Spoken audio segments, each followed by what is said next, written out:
اسلامی تاریخ میں عورتوں کا کیا بلند مرتبہ اور مقام رہا، یہ پوچھوں گی سیوت عسکری آپا سے. جی ارشاد فرمائیے. بسم اللہ الرحمن الرحیم. السلام علیکم. دیکھیں، سب سے پہلی بات تو یہ کہ عرب کی وہ سرزمین کہ جہاں پر بیٹی کو پیدا ہوتے ہی زندہ دفن کیا جا رہا تھا، اور یہ کوئی قصے کہانیاں نہیں ہیں، بلکہ ہمارے پاس قرآن مجید کی سند موجود ہے. سورہ نحل میں پروردگار عالم نے تذکرہ کیا کہ تم یاد کرو اس وقت کو کہ جب تمہارے گھر میں بیٹی کی ولادت ہوتی تھی اور تمہارے چہرے رنج کے مارے سیاہ پڑ جاتے تھے.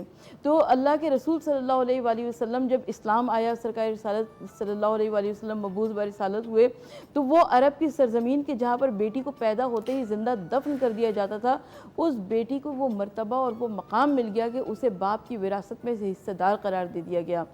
علم حاصل کرنا اس پر واجب اور لازم قرار دے دیا گیا. تو آقا صلی اللہ علیہ وآلہ وسلم نے مجھ کو، آپ کو، ہم تمام عورتوں کو اس وقت بالخصوص ہم کو بحیثیت امت مسلمہ تو احسان ماننا ہی چاہیے، لیکن بحیثیت عورت یہ ہمارے اوپر فرض ہے کہ ہم آقا صلی اللہ علیہ وآلہ وسلم اور اسلام کا احسان مانے کہ سرکار دو عالم صلی اللہ علیہ وآلہ وسلم کی تعلیمات نے اور اسلام نے ہم کو یہ عظیم مقام اور یہ مرتبہ عطا فرمایا. آپ نے بات کی کہ عورت کو اپنے پیروں پر کھڑا ہونا چاہیے. دیکھیں، سب سے پہلی بات تو یہ کہ معاشی منصوبہ بندی کسی بھی شخص کے لیے بہت ضروری ہے، اور مسلمان یا مومن جو ہے وہ کبھی بھی بھیڑ بکریوں جیسی، جانوروں جیسی زندگی نہیں گزارتا ہے کہ آئے، کھایا پیا، سوئے اور چلے گئے، بلکہ وہ ایک مقصد ہے، کیونکہ دنیا مزرعہ آخرت ہے، دنیا آخرت کی کھیتی ہے. اب جب دنیا آخرت کی کھیتی ہے تو ہم کو ایسی زندگی گزارنی ہے جیسی زندگی اللہ کو چاہیے، جیسی زندگی اللہ کے رسول صلی اللہ علیہ وآلہ وسلم کو چاہیے. اب اس میں بحیثیت عورت میرا کیا کردار ہے، میں کیا اس میں ڈال سکتی ہوں؟ سب سے پہلی بات تو یہ کہ میں بحیثیت عورت ذمہ دار ہوں اپنے گھر کی، اپنے بچوں کی. سب سے پہلے گھر، سب سے پہلے گھر، بالکل، کیونکہ میرا شمار اور آپ کا شمار ان عورتوں میں ہوتا ہی نہیں ہے کہ جو ہم کہتے ہیں کہ گھر بعد میں باہر کے کام پہلے، بلکہ ہم کو سب سے پہلے اپنے گھر کو تشکیل دینا ہے، اپنے گھر کو ترتیب دینا ہے، اپنے بچوں کو پالنا ہے. کیونکہ ہمارے پاس وہ والی احادیث موجود ہیں، وہ روایات موجود ہیں کہ آقا صلی اللہ علیہ وآلہ وسلم نے فرمایا کہ جب کوئی عورت اپنے بچوں کی تربیت اور نگہداشت میں مصروف ہوتی ہے، اپنے گھر کے کاموں میں مصروف ہوتی ہے، مفہوماً عرض کر رہی ہوں، اور ساتھ میں ذکر پروردگار کر رہی ہوتی ہے، تو پروردگار عالم اس کو نہایت اجر و ثواب عطا کرتا ہے. تو ہم تو اجر و ثواب کے متلاشی ہیں نا. تو سب سے پہلی بات تو یہ کہ ہمیں اپنی معاشیات کی منصوبہ بندی کرنی ہے. اور آپا ایک اور بات یہاں پہ میں عرض کرتی چلوں کہ وہ خواتین جو کہ کام کرتی ہیں دائرہ حیا میں رہتے ہوئے، سب سے پہلی بات. دوسری بات یہ کہ جب ہم کام پہ جاتے ہیں تو اگر ہم اعمال کا دار و مدار نیت پہ آپا، جب ہم یہ نیت سیٹ کر لیں گے کہ ہم لوگ کام پہ گھر سے باہر صرف اس لیے جا رہے ہیں کہ ہم لوگوں نے اپنے بچوں کی کفالت کرنی ہے اور اپنے گھر کی بہترین پرورش کرنی ہے.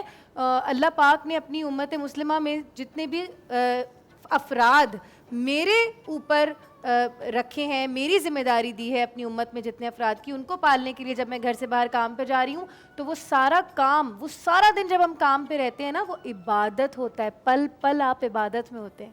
ہمارا کام بھی آپا عبادت بن جاتا ہے. یہ چیز نہیں ہماری خواتین کو سیکھنی چاہیے. دیکھیں، انما الاعمال بالنیات، آپ کے اعمال کا دار و مدار آپ کی نیتوں پر ہے.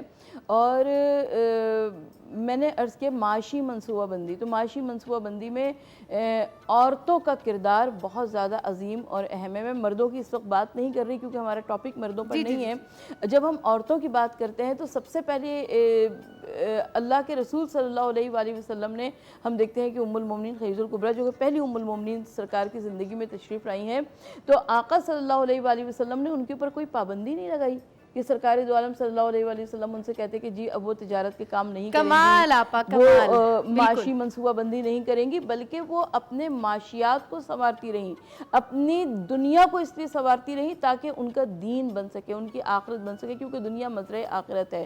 اور اس کے بعد اس دولت کو خرچ کیا جاتا رہا اسلام کی نشر و اشاعت پر، تحفظ اسلام کے لیے، بقائے اسلام کی خاطر.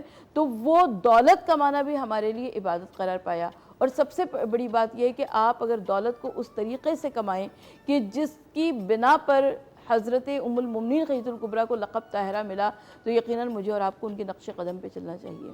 بالکل ایسا ہی ہے، بالکل ایسا ہی ہے. آپا ازدواجی زندگی میں جو آقا پاک نبی کرم صلی اللہ علیہ وآلہ وسلم کے جو معاملات رہے اپنی ازواج کے ساتھ، ان کے بارے میں ذرا کچھ ارشاد فرمائیے گا تاکہ ہم لوگ بھی لیسن سیکھ سکیں. کہ کیونکہ آج کل